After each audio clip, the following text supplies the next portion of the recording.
Welcome to Time for Tea with R. Marie. This is episode 6.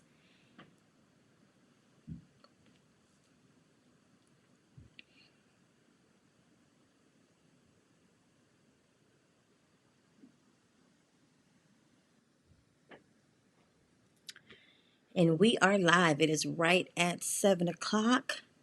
So I'm excited to be back with you. And I am R. Marie. I am your ambassador of hope and your joy restoration coach. So I help women who have experienced heartache, who have experienced a traumatic experience or loss. I help them to restore their joy. So today I'm excited that our topic is a Mother's Day edition. So we're going to talk about some triggers, some thoughts, and some things not to say. And so I have experienced, and I'm going to share just a little bit of my story just to start us off this evening. But again, if you're joining, make sure you say hello. I love to know that you're on watching. Also, if you're willing to, go ahead and share this out so that other people can watch along with you. And for those of you who will catch the replay, welcome to you as well. So again, I am R. Marie, and we're talking about triggers when it comes to Mother's Day thoughts and some things not to say. So welcome, welcome, welcome. I'm excited. I'm just going to get right into it. And so just a little bit of my story. In 2008, my husband and I lost our baby girl, Reese Madison. But let me even go back before that. My husband and I were married in 2003. Right around 2004 is where we said, you know what, let's stop taking any precautions and let's try to get pregnant. We were ready at that time to build our family. And it did not happen. It did not happen. And it was something that I wasn't even really thinking about because I don't remember prior to experiencing that for myself.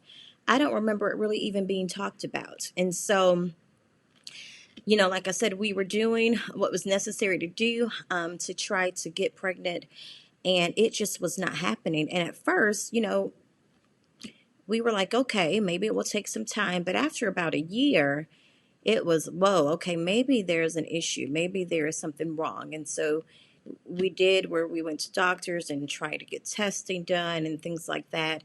And really, what we were diagnosed with is unexplained infertility, which means that there was really no reason why we weren't getting pregnant. But for whatever reason, it just was not happening. And so, like I said, that was 2004 when we decided to build our family.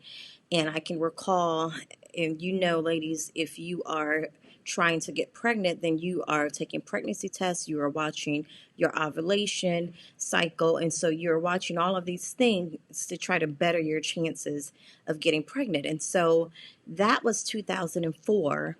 And so we went through that for some years. And so I know the coin side of this when it comes to infertility. As I said, we were diagnosed with unexplained infertility. And then in 2008, we were elated to find out, we were just elated to find out that we were pregnant. And there's no other words really to say other than it was probably one of the best days of my life to find that out, especially after 4 years of trying. 4 years of trying. 4 years. And so 4 years is quite a long time. And honestly, we had kind of thought, is this ever going to happen for us? And so it did happen, like I said, in 2008. And started off, my pregnancy was going very smooth. I did not really have morning sickness, no complaints or anything. And then one day I started to feel like a leak, which later on I found out was amniotic fluid. And as a result of that, it was making oxygen difficult to get to my baby's brain. And it's because the amniotic fluid, is the sac that your baby lives in the womb. And so when there's not a lot of that, then your baby can suffer from lack of oxygen. And so what it's called, the medical term for that is premature rupture of membrane, which basically means that my water broke early. And so as a result of that, there were some problems, and I was right about 19 weeks pregnant. And I wrote about this, a blog about this. And if you go to my website, www.iamarmory.com, you will see a free download ebook or free downloadable ebook that you could read my story in detail. It's, I kind of lay it out at a day to day, what happened next, so to speak. So I definitely encourage you to go over to my website and subscribe so that you can read this story in more detail, because I'm just kind of giving you just a little bit of my story here. But I want you to know my purpose behind doing this is that I know the struggle when it comes to Mother's Day. I know that for Mother's Day, a lot of times people are excited because they're able to showcase their children, they're able to showcase their relationship with their mom. And for some people, it is really a painful reminder of what they don't have, or the relationship with their mom that they don't have, or even the loss of a parent. And so it's really not a great day for everybody, as most would assume that it is. And so that is the only reason that I'm taking some time here today during this episode to share a little bit about my story. So that was in 2008, when my water broke early, and we were hoping for the best, and we were praying for the best, and we were believing God. And God chose to take our baby girl after 2 short days of life, and her name was Reese Madison. What we are thankful for is that we had time with her. Her eyes were open. I know that she knew us. So we were thankful for that. We like to say that she stayed around for Father's Day because she was born the day before Father's Day. She lived for Father's Day, and then she passed the following day. And so she was here with my husband for Father's Day, and this was in 2008. And so it is now 2020. And up until that time, we have, tried different things. We wanted to get pregnant again naturally.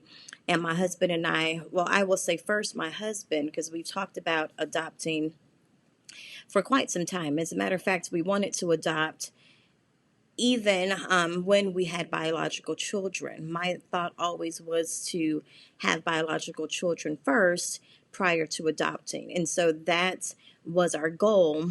And, when we realized again that it was not happening as far as us getting pregnant again after we lost our baby girl, that topic of adoption was revisited. And I will tell you all that my husband was at peace with it long before I was. I was still holding on to hopes that I would have another biological child.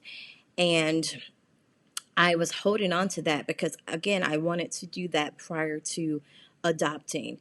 But I can recall this vividly. I was driving and I was just praying about it because I remember my husband had said something so profound. One time he said, I'm ready to be a dad.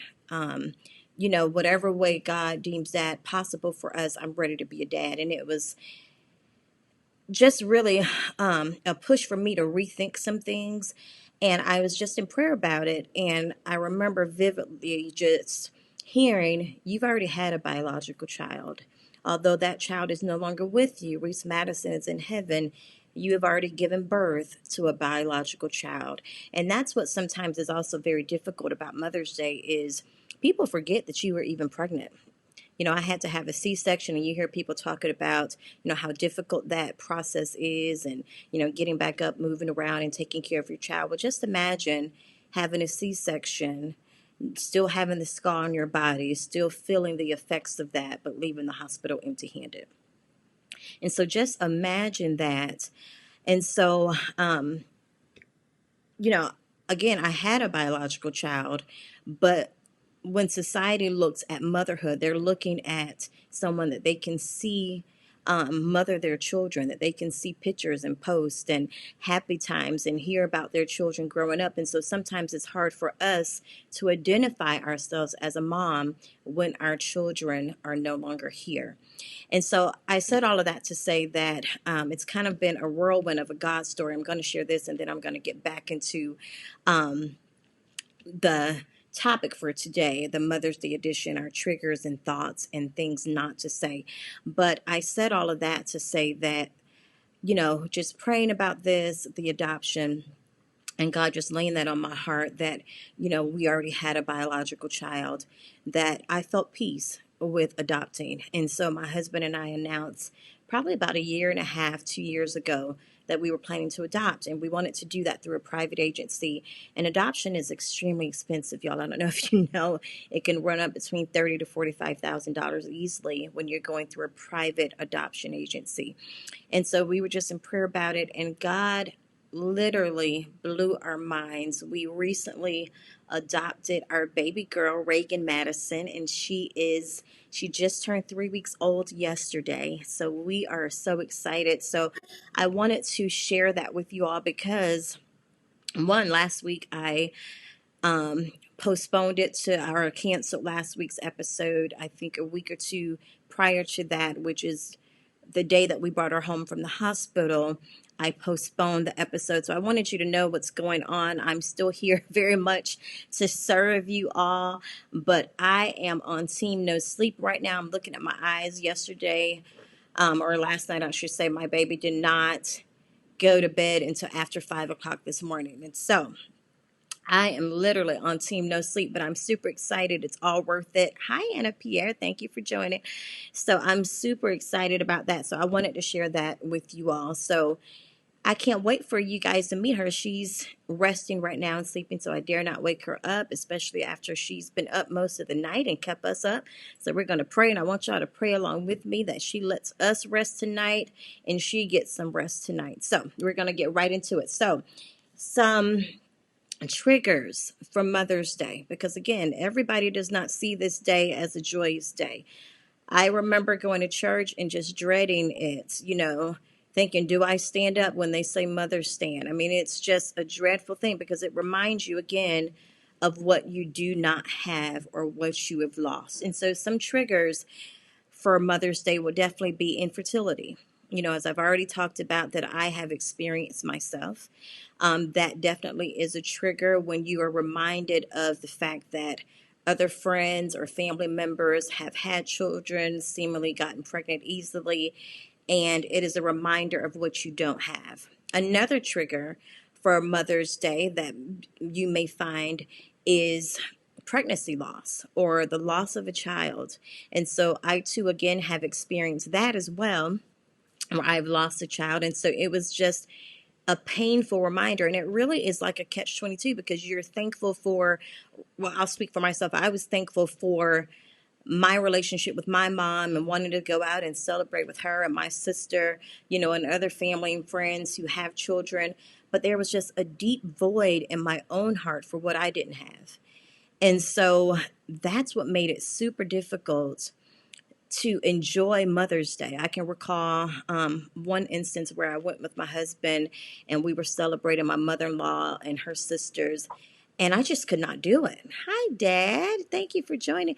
I just could not do it. I could not celebrate, and I felt so bad because my husband ended up leaving, and I was like, you know what, I can just drive myself home. You can, have one of the family bring you home. And he's like, no, I don't want. But I felt so bad because I was taking him away from the opportunity to celebrate his mom.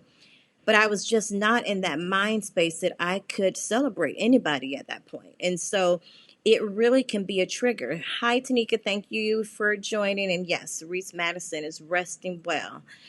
So that definitely is a trigger when you have lost a child. And I have lost a child and she lived for 2 days, but there are other moms out there that have lost children. I recently heard of an incident where a 2-year-old drowned, or, I know of another incident, and we all know of situations where children have been murdered or children have been ill and died as a result of an illness. And so it definitely is a trigger, and it reminds you of what is happening in your life currently on this one day, Mother's Day, that can definitely be a trigger for you.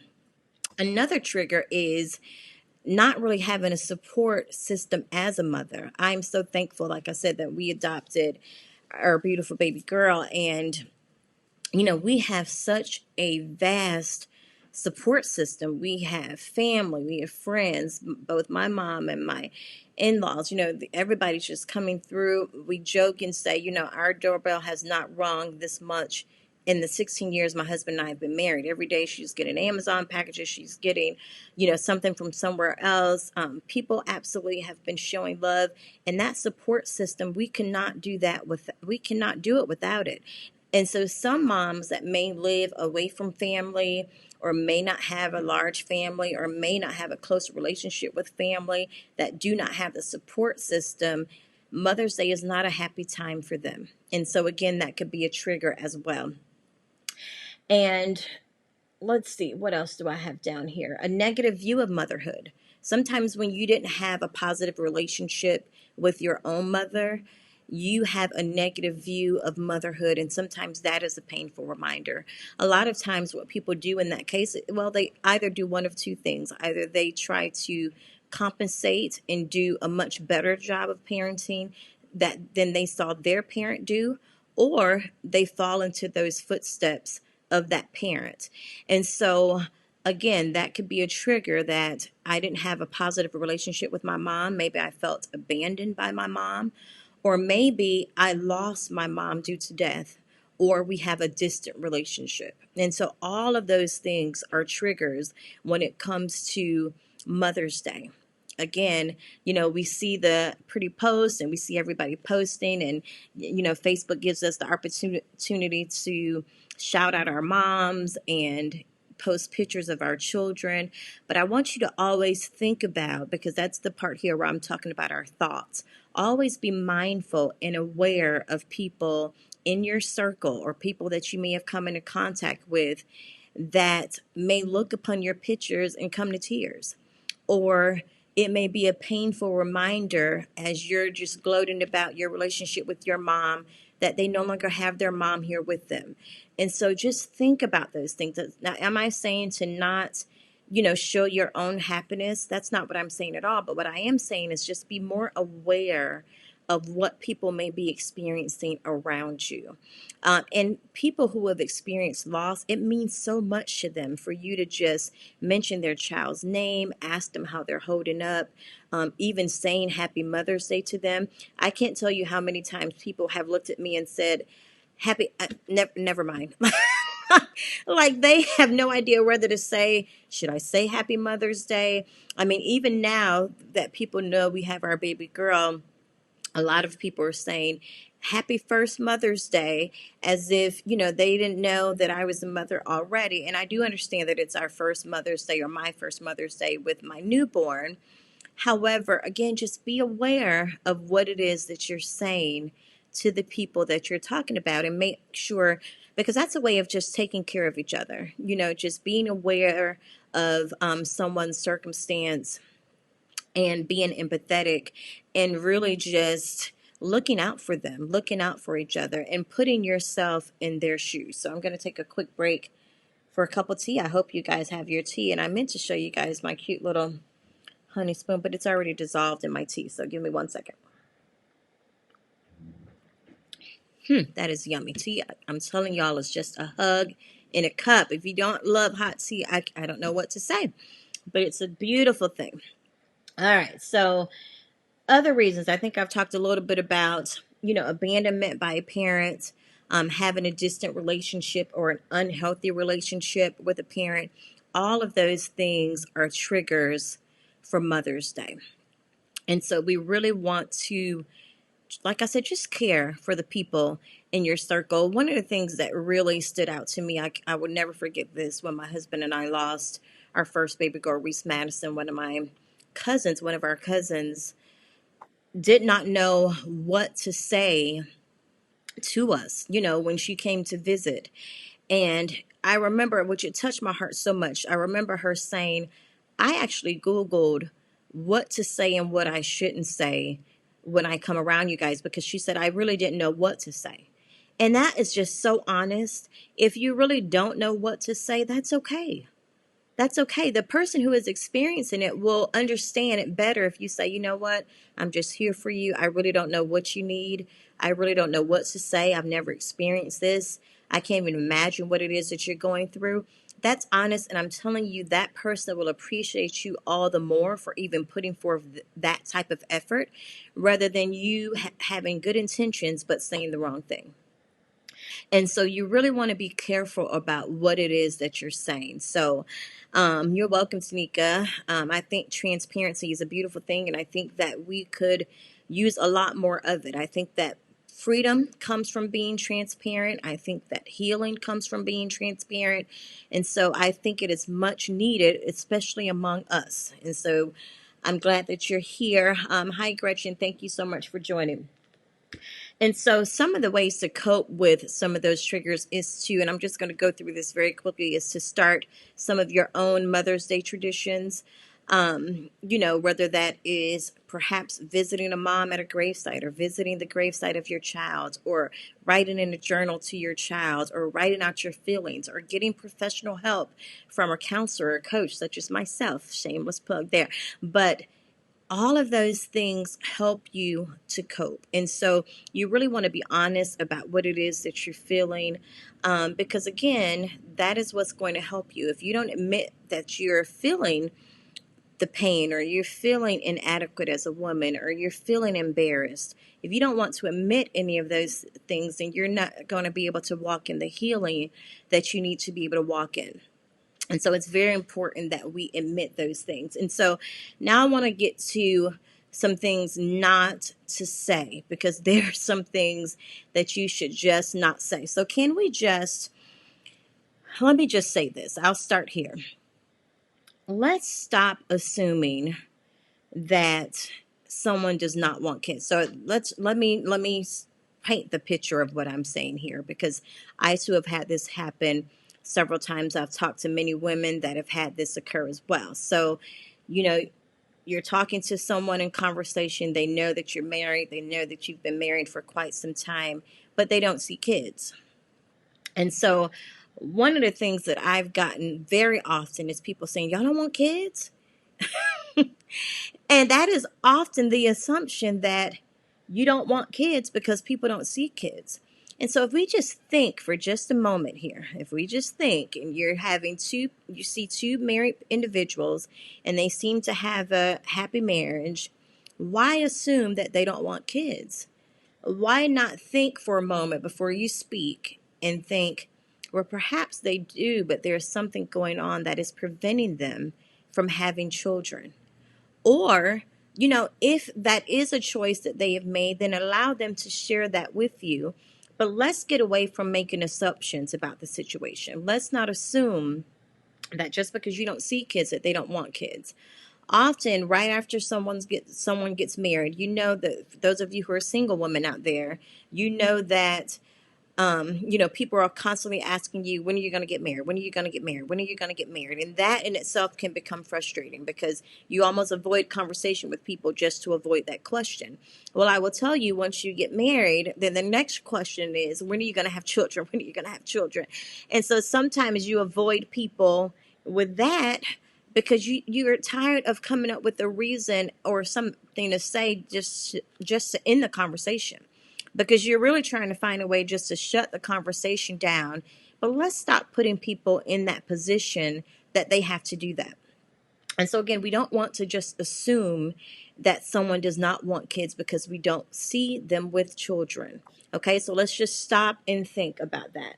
And then we also want to just stop asking personal questions. If you are not in close relationship with that person, then you really need to be leery of asking them any personal questions. And, what are you guys doing about having kids? Have you ever thought about adopting? Have you thought about fostering? Have you thought about, have you guys gone to get checked? All of those are personal questions that you should not be asking someone that you don't have that relationship with.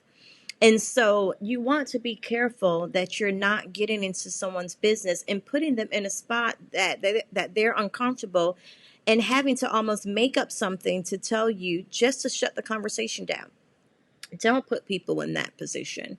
Someone who probably is already hurting, someone who is already reminded every day that they don't have children, someone who is reminded of their loss all the time. They don't want to be asked, when are you guys going to try again? Do you know what it was? Believe me, I have been asked all of these questions. I've been asked, do you know what happened with your baby girl? Are you guys going to try again? All of those questions. And again, I get it. People have good intentions, but you're saying the wrong things. And that is not what we need to hear at the time that we're going through this, okay? Because we have those reminders on a daily basis. And so we don't need to encounter people and hear people say, you know, what have you guys gone to check to see if you can get pregnant? If I don't have that type of relationship with you, I don't really want to even hear or entertain that conversation with you. I don't want to hear that at all. All right, so let me just check up. So you're right, Gretchen. We don't want to assume, we don't have to share anything about ourselves to other people. You're so right. And we never have to share our personal business. We don't have to share that. And so stop putting people in a position, and just use common sense. I mean, that's really what it boils down to. Do you really think that a happily married couple has never thought about children? Do you really think that they've never thought about a way to grow their family? That they're not reminded of that when they see other people with their children, or other people are, posting things about their children? They're reminded of that. So be leery of asking personal questions. You're right, Daddy. Those are things that hurt other people's feelings. So thank you for joining. Another thing that you don't want to do, and this has been done to me, because all of this that I'm sharing with you, I'm sharing with you from my own personal experience. You do not want to offer your kids to someone who does not have kids as a joke.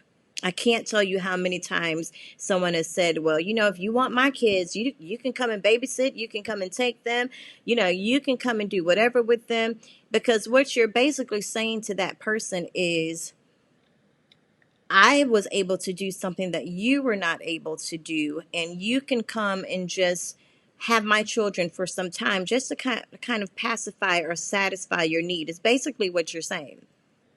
And so although you may see it with good intentions, you may see it as a joke, I can guarantee you that the person that is hearing that is not hearing that as a joke. Okay, they're not hearing that you again are reminding them of what they do not have. Again, thank you, Taniko. That's the perfect word. We want to be sensitive to what it is that we're saying to people in these situations. Now, let me just stop here and say this too, because I've also had this conversation with several friends who have not had issues with infertility or have children themselves. And those women have been honest and said they really did not think about that effect and how it affects women in these positions. And so again, this is just to create awareness, okay? There's a lot of do's and don'ts, things you should and shouldn't say. But this is just to create awareness and to cause you to be sensitive towards someone else. Because if you're a woman that, and this is another thing, people joke about pregnancy, if I just sneeze, I get pregnant, people will say, I have no problem. I wish I didn't, I just, whatever, it just happens. Again, and that may be your truth, and that's okay. But for a lot of women, unfortunately, it is not. And they are tracking, and they are doing infertility treatments, and they are tracking their ovulation cycles, and they are almost to the point where they are timing it perfectly to try to make a pregnancy happen. And so to hear someone say, my husband, all he has to do is just touch me and I get pregnant, it's really probably not the most comforting thing that they want to hear in that situation. So again, we do want to be sensitive about that, and we don't want to use that as a laughing or joking matter at the expense of someone else. And we also don't want to, like I said, tease about how easily we got pregnant, how, we just don't even have to try to get pregnant. And I just kind of talked about that a little bit, but we don't want to tease and joke about those things because, again, that is a very sensitive matter for other people. And so, especially when you try to make it a negative thing, like, I wish I didn't get pregnant like that, or, you can have one of these kids. You sure you don't want to take one of these off my hand? I'll happily give them to you. All of those things, because what that woman wants is her own child. She does not want your child. She wants someone that is able to call her mom. She wants those same experiences that you have experienced. And so by you saying that you can just have mine, it is not what she wants. And so again, you may have good intentions. You may think that that's just joking, but I can promise you that the person that is hearing that does not see that as a joking matter. Okay, so we just want to keep those things in mind, some things that trigger us, um, and be honest about it. When you know that you have triggers, if this reminds you of, I'm working with, clients all the time that have some experience in their past with either abandonment or unforgiveness or problems within their family relationships. Be honest about what those triggers are, and surround yourself with people that can be empathetic toward those feelings. And so again, be sensitive towards what other people are feeling and what they are experiencing, and make sure that you find ways to cope and to heal. Okay. Grief is one of those things that there is no timetable. I know that we've heard probably all of our lives that time heals all wounds, and that is not the truth. Time, if we do nothing with it, if we do not take any steps towards healing or coping, time is just going to just be a constant reminder of what it is that we're experiencing. It's not going to be any change in the situation. And what we're going to try to do is just pacify it, and we're going to try to gloss over it and pretend that it may not exist. But the only way that we're able to heal is that, one, we acknowledge it, and we acknowledge the effect that it had on us, and then we start to deal with it. And so that's what we have to do in order to heal. So again, think about those triggers. And this is just the Mother's Day editions, but there's triggers for so many different things. This pandemic that we're going through has been a trigger for a lot of people. And so be honest with yourselves, and those of you who are listening and have people within your sphere of influence that, as I was going over those triggers, you thought, oh yeah, I remember she lost her mom. Oh yeah, I remember some years back she lost her baby. Oh, I remember she just had a miscarriage. Think about those people. Oh, I remember, I thought about her, and yeah, they've been pregnant for quite some time, and they've been pregnant. They've been married for quite some time, and they don't have children. So I wonder how she feels on Mother's Day. I'm just asking you to be aware. Just be aware, think about it, be sensitive, be empathetic towards other people. And then think about what it is that you're saying before you actually allow it to come out of your mouth. Stop asking personal questions. Stop with the assumptions. Stop making jokes that are not going to, that the other person, frankly, is not going to find funny at all. So just be sensitive toward that. So I hope that this was helpful. This was a Mother's Day edition. Next week we will be back on for tea with Armory. I wish this was like a Zoom and I can see you guys. I hope that you guys have your cup of tea with you, that you're drinking with me, and that you're just enjoying this in the comfort of your home. But this is really just a time for us to discuss things that have inspired hope in us, things that have brought us freedom, and things that have helped to restore our joy. So if you know of anyone that has a story of hope, that has a story of healing or freedom, that may be a great guest for Time for Tea with Armory, please send them my way. I would be happy to make contact with them so that we can hopefully set them up to be a guest on a future episode. So this is it for today. My video froze. No. Well, I'm sorry to hear that. I don't know if anyone else has seen that. I'm just about done anyway, so hopefully it does not do that for the replay. But thank you, Gretchen, for letting me know. It did not freeze on my end, so I'm not sure what's happening there. But thank you guys so much for watching. For those of you who are catching the replay, thank you for watching. And until next time, have a great night. Enjoy some tea.